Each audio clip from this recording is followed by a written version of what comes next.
Bueno, por supuesto también que no se habla mucho de esto, no se habla. Cuando hablamos de Paco de Lucía, se habla de... Pero Paco de Lucía ha sido un acompañante de la mayor excelencia. Esos primeros discos con Fosforito, ¿no? Claro. Y bueno, yo creo que es una temática muy interesante, ¿no, David? Saber escuchar. Claro, distinguimos entre oír y escuchar siempre, ¿no? Sí. Y escuchar es quedarte con los detalles, con las sutilezas que ocurren en el acompañamiento al cante. En demasiadas ocasiones nos situamos en un lugar donde damos demasiada importancia a cuestiones que están más en la epidermis que en la propia interioridad del cante, ¿no? Saber escuchar es meterte en el corazón, en el mensaje, en lo que transmite el cantador, Sí. Y eso obviamente hace que cuando tú el cante te lo llevas a tu corazón, del corazón pasa a las manos y en las manos pues le vas a dar tu propio discurso, ¿eh? Sí, es muy interesante y lo mismo vale tanto para la guitarra como para el cante, ¿no? Para el cante también, porque bueno, el cante, cuando estamos interpretando cante, en este caso, oye, pues ahí hay una carga que tiene que ver, bueno, pues con un determinado dibujo melódico, hay que ser preciso en la afinación, en el modo en que se articula, cómo incluso se pronuncia, porque el cante tiene un mensaje también literario, ¿no? Claro. Para hacer honor a la belleza que pueda tener una forma literaria en el cante, pues que menos que se entienda bien, que se pueda Claro. pronunciar, ¿no? Y bueno, y todo eso hay que interpretarlo de la manera, bueno, con el mayor, eso que llamamos en el flamenco duende, ¿no? Sí, sí, sí, efectivamente. Y para ello yo creo que escuchar, y de nuevo que creo que vale lo mismo para la guitarra, también es pararte, ¿no? Y volver a escuchar ese tercio, esa frase, esa falseta, ese detalle para quedarte con lo que tú has dicho, ¿no? Con la esencia. Sí, porque muchas veces hablamos de la improvisación, bueno, sí, se puede mover una línea melódica, pero en base siempre a un patrón, digamos, ya establecido, ¿no? Pero ahí el cantador obviamente tiene la libertad de poder desarrollar, Claro. y por tanto el guitarrista tiene que estar muy atento a la propia intención del cante, ¿no? También a la propia rítmica. Sí. No siempre desarrollamos la misma rítmica, incluso en los cantes que a priori no tienen eso que llamamos un marcaje rítmico, los ¿no? cantes libres. Son libres, pero el cantador va desarrollando una determinada rítmica que tiene que estar en correspondencia con la propia rítmica que desarrolle el guitarrista. Por tanto, ahí tiene que haber una conexión, y del único modo que se establece esa conexión es escuchando. Bueno, y algo que damos por hecho, pero en realidad para el guitarrista tiene que conocer la melodía del cante. Y tiene que conocer la estructura del cante, Sí. porque la melodía, digamos, habita en una determinada estructura, Sí. que es más susceptible que se pueda modificar la melodía, el dibujo melódico que estamos hablando, pero la estructura normalmente siempre va a permanecer. Vale. Por tanto, yo iría más al conocimiento de esa propia estructura, Sí. que también puede cambiar en un momento dado el cantador. El cantador es Claro. libre, es decir, a veces he escuchado, ¿no?, el guitarrista que le ha dicho al cantador, oye, eso no es así. No, sí, Sí. es así. Sí. Es como yo diga, porque soy quien canta. Claro. Te gustará más, te gustará menos, estarás más de acuerdo. Si tú cantases, seguramente lo haría así, pero quien canta soy yo, y tú me tienes que acompañar a mí, ¿no? Sí. Entonces, claro, pues el conocimiento de esa estructura tiene que estar, y también la mente abierta por parte del guitarrista para estar dispuesto a que en cualquier momento pueda. El cante es un ente vivo, Sí. y tiene que estar al dictamen de la propia forma interpretativa Sí. de quien canta. Entonces, más que conocer las melodías, que sí que se tienen que conocer, también quizás la cuestión es saber en qué estructura va cada melodía. Mira, el caso paradigmático de lo que estamos hablando es el fandango, ¿no? Sí. Ya sabes, ¿no? Sí. ¿Cuántos estilos de fandango hay? Estilos de fandango como tal hay muchos, pero cantes de estructura de fandango hay todos los que quieran, ¿no? La estructura de fandango donde están los cantes por malagueña, los cantes de las minas, de Levante, de Huelva, etcétera. Pues figúrate, es infinitas las posibilidades melódicas que tiene, pero sin embargo la estructura es la misma, Es la misma. armónica en este caso, ¿no? Claro. Pues algo sería extrapolable también a cantes como la soleá, sí. Cantes como los tangos y la bulería, quizá no tanto, porque digamos que ahí sí es verdad que se hable, pero mira, fíjate, alguna vez recuerda que hemos hablado que una estructura para acompañar una soleá, una bulería o unos tangos podríamos establecerla en el primero y el segundo grado, ¿no? Sí, claro, sí. Y que buenísimo, por cierto, que bueno, para salir del paso, si no sabes... Entonces ahí, digamos que la estructura que tiene preponderancia es la rítmica, por así decirlo, ¿no? Que tú tengas muy bien asentado, que si tú estás... ¿no? Pam, param, pam, pam, pam, param, pam, pam. Y si tú de ahí no te sales y tienes el primero y el segundo, o solamente el primero o el segundo, el tiempo que quieras, ya tienes, ¿no? Sí. Entonces ahí a lo que tienes que estar muy atento es cuando el cantador va a rematar, claro.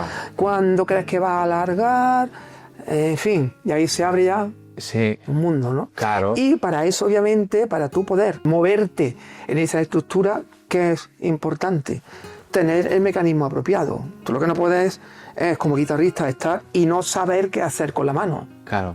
Tú tienes que tener los mecanismos propios oportunos, ¿no? Es como una bolsa que tienes ahí de recursos, de mecanismos, y vas tirando de ellos de manera consciente o inconsciente, ¿no? Que a veces, para que sea inconsciente, primero deben ser conscientes, ¿no? Sí.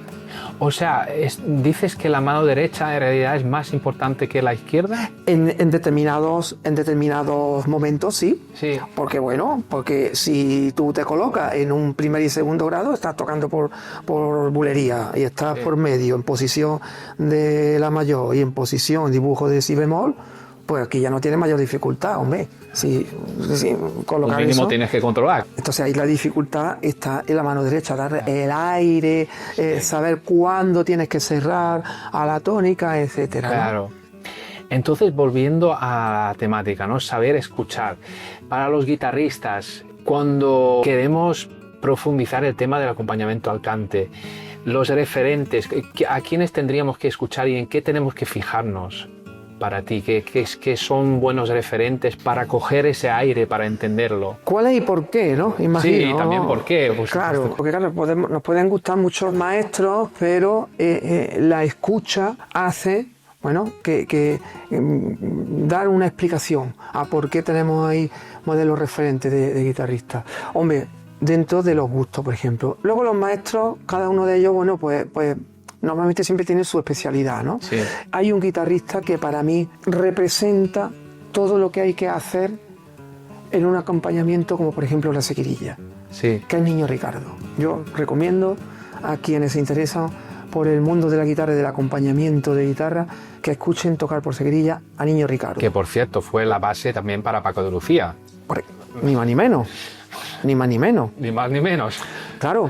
Es que si escuchamos a Ricardo, que Ricardo, como ya sabemos, fue un creador de falsetas, de música increíble, pero como acompañante, y en el caso voy de la seguirilla, no solo de la seguirilla, por supuesto, pero él tiene una sutileza a la hora de acompañar, marcando muchos golpes en la madera cuando tiene que darlo, silencio, marcar pero sin prácticamente se escuchen las cuerdas, pero una manera de hacer presente el tempo que va llevando, que debe llevar el propio cante, que está por supuesto también en consonancia con la propia rítmica del cante. A mí Ricardo me parece un maestro en el acompañamiento de la seguirilla, de la soleá, de los fandangos, hablo de los fandangos naturales, sí.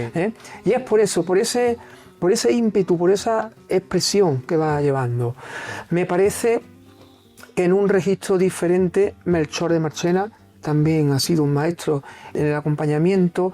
Digamos que Melchor tomaba mayores licencias a la hora de entender cómo había que llevar la métrica, sí, en el acompañamiento, ¿no? Esto lo vemos en casos de acompañamiento por soleá, por seguirilla, donde había una flexibilidad que, bueno, es muy interesante, sí, también tenerlo en cuenta, pero sobre todo Melchor también era el alma que tenía a la hora de acompañar. Y estamos hablando además de guitarristas, Melchor, Ricardo, que es fundamental. Al primer acorde, al segundo acorde, sabes que se trata de Melchor o de Ricardo.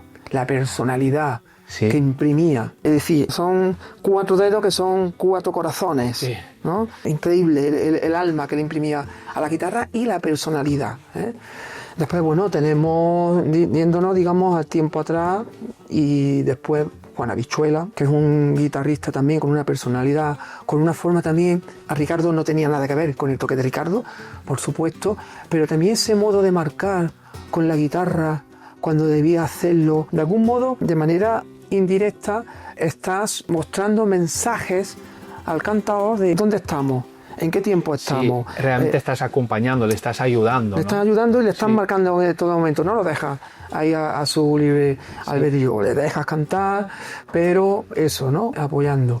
Y después Juan Habichuela, por supuesto, el maestro Manolo Franco, que me parece también un guitarrista que a su idea del acompañamiento al cante, de hacerlo todo muy fácil, de conocimiento profundo que sostiene en el cante, bueno, pues ya Manolo le añade toda esa grandeza que tiene ya como guitarrista virtuoso, claro, con una creatividad increíble. Sí. Y bueno, Manolo también es referente, serían muchos, claro, pero me parece que si me pides 4 guitarristas paradigmáticos, recuerdo a ellos de manera especial. Bueno, por supuesto también que no se habla mucho de esto, no se habla, cuando hablamos de Paco de Lucía, se habla pero Paco de Lucía ha sido un acompañante de la mayor excelencia, esos primeros discos con Fosforito, ¿no? Claro. Con Camarón también, pero también con muchos cantadores que no son tan nombrados, porque Paco y Ramón de Algeciras, bueno, pues estaban en las casas de discos oportunas y ellos grababan con quienes pasaban por allí por el estudio, ¿no? Y Paco de Lucía acompañaba también con un alma y con una manera extraordinaria, que eso, qué duda cabe, que ese concepto de la guitarra desde el punto de vista de acompañante al cante ha hecho que Paco después haya desarrollado todo lo que hemos visto como compositor, claro, y como guitarrista, solista. Claro, esa importancia que ha tenido también en la carrera, ¿no?, de Paco de Lucía, y cómo luego se ha desarrollado como guitarrista y como una cosa que tiene mucho que ver con la otra. Sí, yo creo que ahí se establece una simbiosis entre, es decir, bueno, ya está dicho, ¿no? Lo ha dicho, que es un cantador frustrado, ¿no? Sí, efectivamente. Claro, y es eso, Paco, el cante lo tenía muy presente, le ocurre también igual a Vicente Amigo. Sí. Son guitarristas que cantan con la guitarra, sí, ¿no? Sí, sí. Y eso aparece en su obra compositiva, claro que sí. Sí. Muchas gracias, David. Gracias a ti. Bueno, os invitamos a dejarnos un comentario y, como siempre, estamos a vuestra disposición en la Academia de Online Flamenco, y esperamos que os haya gustado este vídeo y nos vemos en el siguiente. Hasta luego.